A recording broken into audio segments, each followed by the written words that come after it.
through your stream? I do now. Sorry about that. Hey. Okay, you should be good then. Sorry, we'll start that again. Hello, everyone. MontySR. This is Wario's Woods.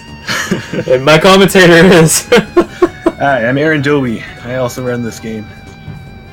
Alright, so this is Versus Com. And I guess I'll start with the countdown. Aaron, you want to count me down? Sure. Alright, how about we get going in 5, 4, 3, 2, 1, go. Alright, here we go. So, immediately you see bombs and monsters, and the goal of this game is to clear all these bombs and monsters. More importantly, the monsters. The bombs don't matter as much. Yep, that's right. The idea is to either kill all the monsters or fill up your opponent's screen so they have nowhere left to move. Doing either one of those will win you one game, and if you win 3 games against an opponent, you move on to the next stage. Normally, let's see. And so at first, it may seem random, like which starting patterns I get, but as you would know if you played more than once, the patterns are not so random. And so for each pattern, I kind of have a set path that I want to take. Yep. Every possible starting pattern was apparently hand-designed by a human. They're not randomly generated like they would be in other games. So that opens it up for expert runners such as Monty to memorize every pattern and come up with a strategy for each one, and then just work with what you get. So yeah, the rules of this game are pretty simple, if a little weird. You have to line up 3 or more items of a single color with at least 1 bomb to detonate them. And you can line them up horizontally, vertically, or diagonally, and they will all disappear. So you can see here, our opponent's screen filled up. Mr. Boo had nowhere left to go, so he lost, which means we get to move on without clearing the rest of the monsters out.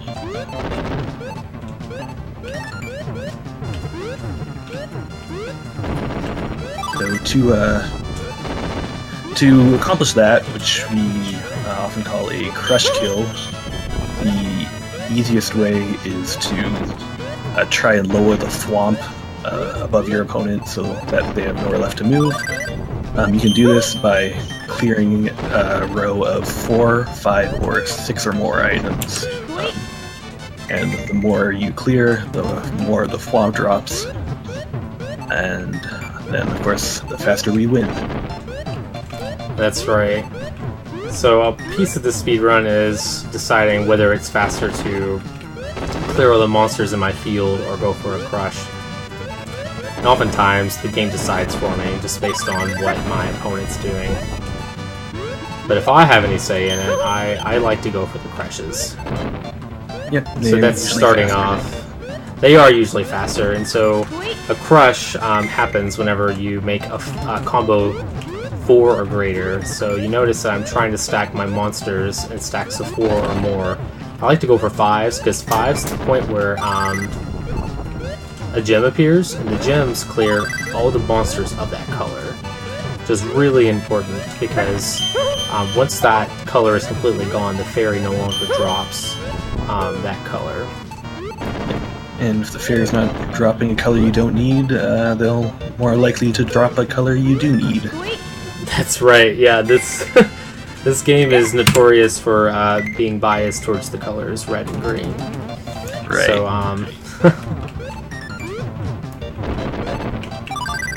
So yeah, those are often top priority colors to work efficiently with, I guess, because you're not going to see as many bombs of those colors on average, unless you have to wait for them, and sometimes you'll be waiting for like 20 drops, and you won't see a single red or green, and it sucks. but that's the way it is.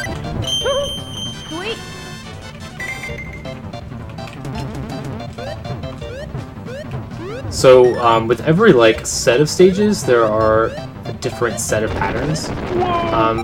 For anyone that likes numbers, there are 16 given patterns in one like set.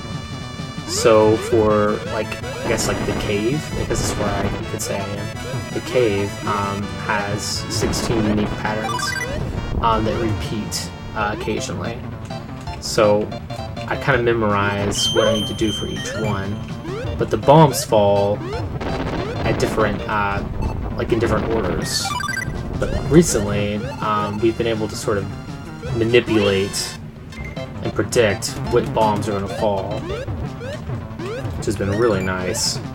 Yeah, shout out to DrewBot for doing a lot of the lab work on that. Heck yeah.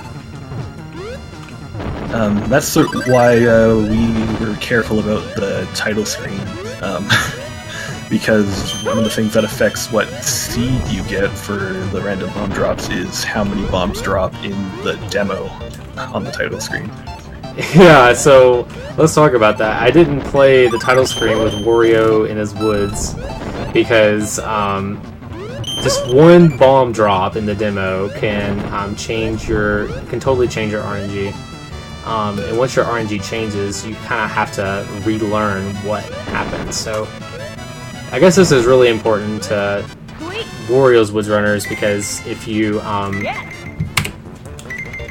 have a certain seed, then it won't change unless you play the demo or unless you play a round game. And so if you don't change the RNG, you can sort of learn on certain patterns what they do. And if you can learn that, then you can really sort of, in quotations, route? Because this is a puzzle game and we don't really route puzzle games very well, we just play them. But you can almost route this game, which is pretty amazing to say. Yeah, it's a pretty it's actually a pretty recent development that we've been able to plan to that degree, and because of that, the times on a lot of categories, expert especially, but even this one came down really, really fast in a short period of time. It's been really fun to watch. I guess one thing you could say is we used to say this game was Wario's cheating woods because Wario cheats, and while Wario is always a cheater, like forever and always, I feel like Wario cheats a little less when it feels a little less like cheating whenever you can predict things the way that we can now. So I mean, it's been a nice development. That we are just also cheating.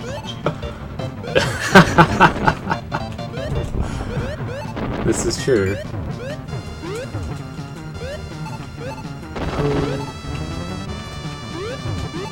So some patterns are also like amazing. So right now I have a really, really good pattern.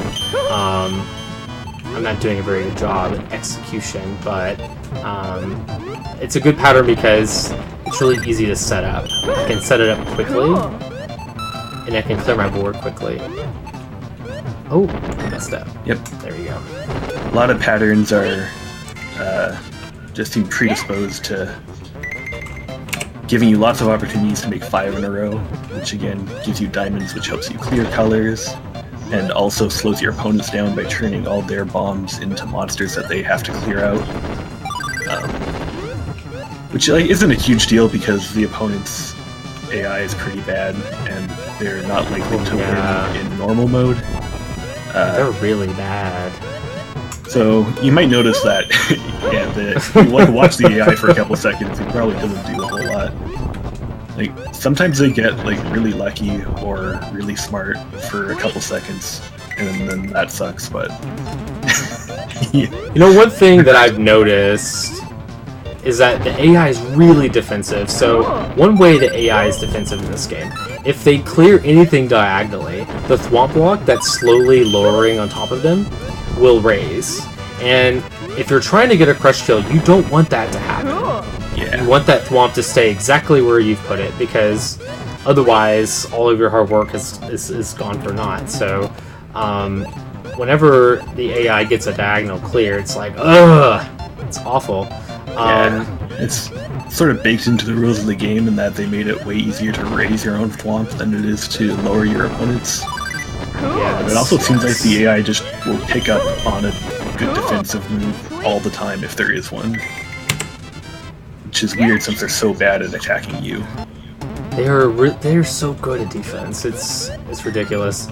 And we referenced it a few times, so there is an expert mode in this game, which really is for masochists, in which you see a lot of the same patterns that you see here now, but the difference is your opponent has a significantly lower stack, or you could say easier stack of monsters to start with. So with that being the case, this game sort of developed the reputation of being Wario's cheating woods. But with this mode, both characters start off with the same stack of monsters, and it seems a lot fairer.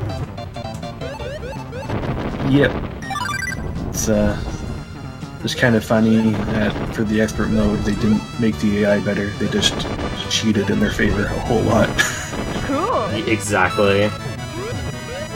Sweet. Oh, I've got the best pattern in the game, in my opinion.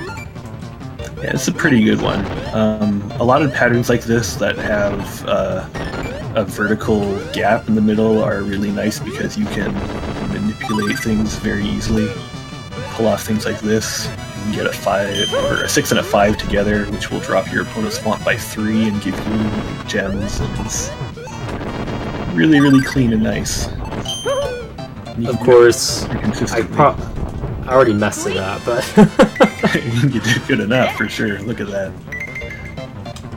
So I guess it goes to show, like, some patterns are really made for the quick kill, and some, I guess, make you work for it.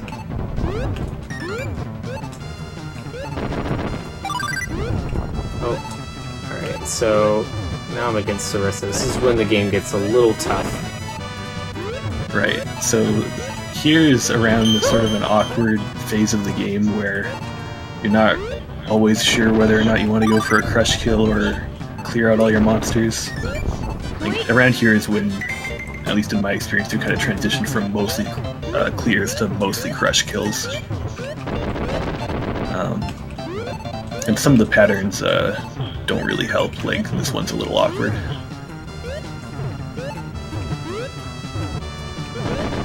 See, at least for me personally, this is the most challenging part of the game. It's probably worth noting too that sometimes I do chains. What the chains do... Oh, I won. What the chains do is they send a tall stack of monsters of the same color over to your opponent's screen. But as you occasionally will find out, that is not always good because chains give your opponent a really easy opportunity to get a 5 or 6 combo, which generates a gem. Yep, the AI might be stupid, but they do know to drop a giant stack onto a bomb of the same color if they have the opportunity. And making chains kind of hands them that opportunity sometimes. And the really frustrating part about the speedrun is that sometimes the chains are out of your control, they just happen. Mm-hmm. Like when you make a gem and the gem just falls anywhere. Oh, I see it in the chat. I forgot to start the run with this. What? Yeah. You might be wondering why the heck you would ever make a chain if it was such a liability, and there are a couple reasons. One is that it resets your timer, which we haven't really talked about yet. But you know, it's something I take for granted. Yep. There's a timer. You can see it at the top center of the screen. There's a timer for each player.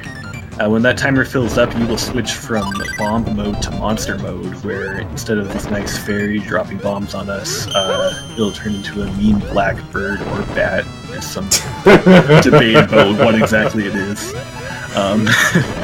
Emphasis on mean, by the way. It's so mean. And he's mean because instead of giving you bombs to clear out monsters with, he will drop more monsters on you, increasing your workload. And it leads to some very frustrating dances where you're like, got one monster left and you're trying to clear it out with the few bombs you get, but right before you clear it, another monster spawns. Yeah. Yes. No, it's awful. It's actually awful. Especially in expert mode when you're fighting for your life and casual bird shows up and drops monsters on you while you're trying to win. Definitely not fun, but it's a part of the speedrun, so you sort of adapt to it by, like, if the monster, like, drops, like, if the bird drops a lot of monsters, you just, like, make a 5 combo out of it and try to clear a lot of monsters. Mm-hmm. So there are ways to adapt to it. Ooh, nice.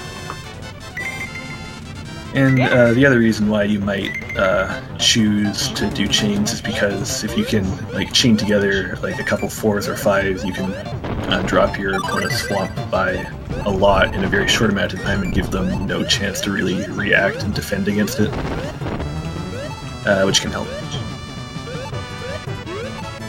So someone in the chat is talking about the fall speed, and that is true. So as we get into the later stages, the game just gets more difficult. And the fairy will drop monsters at a very increased speed. And if you don't enjoy reacting to the speed that the fairy drops the bombs, then you're pretty much in trouble. You don't have a choice. Yeah, sometimes the game will get going so fast that it feels like it's playing itself more than you're playing it, and that can be very bad. So yeah, the reason why we said there's a lot of debate whether it's like a bat or an owl, or in this case a pidgeot, is Aaron. You have something in like the original Wario's Woods manual, don't you? That calls it a bat. Yeah, I kind of accidentally started this. I agree, it's a Pidgeot from Super Mario Brothers 2. It's definitely what it is, but the instruction manual calls it the Black Bat. Which seems insane to me. But that's the canon name of the character, apparently, at least in the US. So, there you go. I kind of like the Super Mario Bros. 2, like, asserts its relevance in this game. You know? I mean, like, we've got lifting up and carrying bombs as a main mechanic. Arguably the Pidgeot. Birdo shows up in the other modes. Toad is playable. Yeah. It's just a Super Mario Bros. 2 port.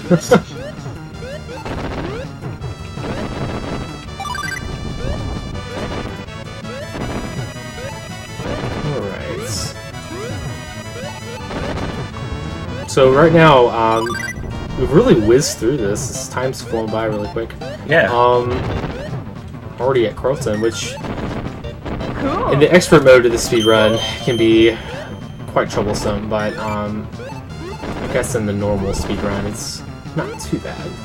But there are in the speedrun 12 enemies. That's correct. So. I always forget because, again, you can start it anywhere. You can start in easy mode, and the only thing easy about it is you can start off with a small stack, but like Aaron hinted at earlier, the AI is pretty dumb, so they don't make any smart plays. Alright. I'm doing something for the first time in this run. I'm fishing for bombs right now. I'm fishing for a red bomb, which for a while was my strategy. It's like whenever you've identified the one bomb that you need, it's like, I'm gonna sit here and wait for it, and I'm just gonna wait for the fairy to, like, cooperate. Yeah. But oftentimes, it's just not the right play. You might remember earlier that we mentioned that red and green bombs are rare, and there was an example of it. You had to wait for, like, maybe 15 or so bomb drops to get a red, which shouldn't happen, but it does all the time. It's red and green. All the time. All the frickin' time. Oh, we're getting the double pink. Yeah, so a lot of work that's been done, I guess, on like the speedrun development part, it's the science behind it.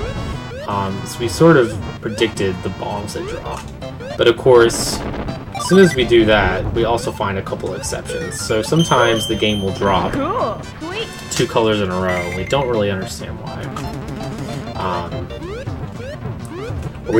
There's like a general bomb pattern that this game will follow, but sometimes it breaks the pattern. And so as a speedrunner, it's like, oh, I can predict when these bombs will drop. But then the game's like, haha, but you can't. For I am the video game. Ah, yes, yeah, the stainless the stainless Wario glass is very intimidating. For the first, I don't know, 10, 15 runs of this or so, I struggled a lot with these stages just because I could not see what was going on in front of this glass. It's pretty intense. It is really intense. The background detail with really bright, in-your-face, primary colors. Alright, we're on to Wario, the very last stage of the game. So, you know, I guess we really... There's so much to unpack with this game, it's impossible to really tell it all, but the story of this game... why this game is a game. So Wario is causing some shenanigans in the woods, and Toad has had enough. So Toad embarks on an adventure through the woods and comes across all of Wario's friends. And I'm partially making this up because I don't really remember. I think that's true. I mean, how could it not be true? So anyways, we're here in Wario's castle because we're trying to reclaim the woods. And yeah, I guess that about brings it up to date. Yeah. The woods originally involved to the race of fairy people that the area at the top dropping bombs belongs to. I think. Last I checked, that's what the plot was. So the fairy is actually the friend of Toad? I mean, yeah, but then how do you explain the fairy helping Wario on the other side? I don't know. I know, I have a lot to say about that, but that's for another stream. Alright, this is the last fight. We win here, the run is complete. Pretty sure that Wario has no other moves, but... Oh, alright, it's about to end. Yeah. End time. And that's that. Oh, my timer didn't stop, but it's okay, we all know the real time. Oh wait, that's right, because I haven't been keeping up with the split. So it's like a 22 something. This is a pretty good time for the speedrun. Yeah, not bad at all. GG. So like, a part of with when we're talking about like with the bombs and the RNG and stuff, I could like spend a lot of time with some science and get the perfect bomb seed and get like PB type runs, but just for a casual run, no reset, like 22 minutes, pretty solid. Absolutely. Your official on-stream time was 22:12. 22:12. That's pretty solid. Thank you. Nice. Thank you for that update. And if you all enjoyed this speedrun is going to be at AGDQ this year, run by PD Boo. So if you really enjoy this, get hyped for that because it's going to be amazing, showing woods to the GDQ audience.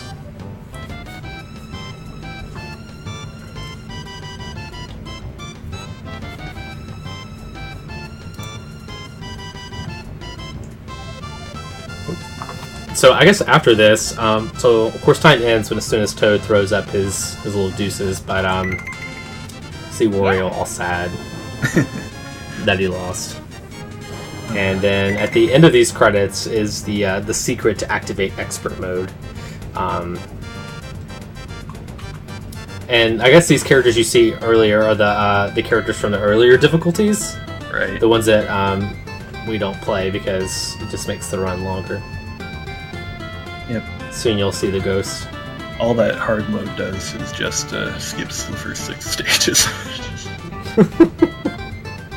Exactly.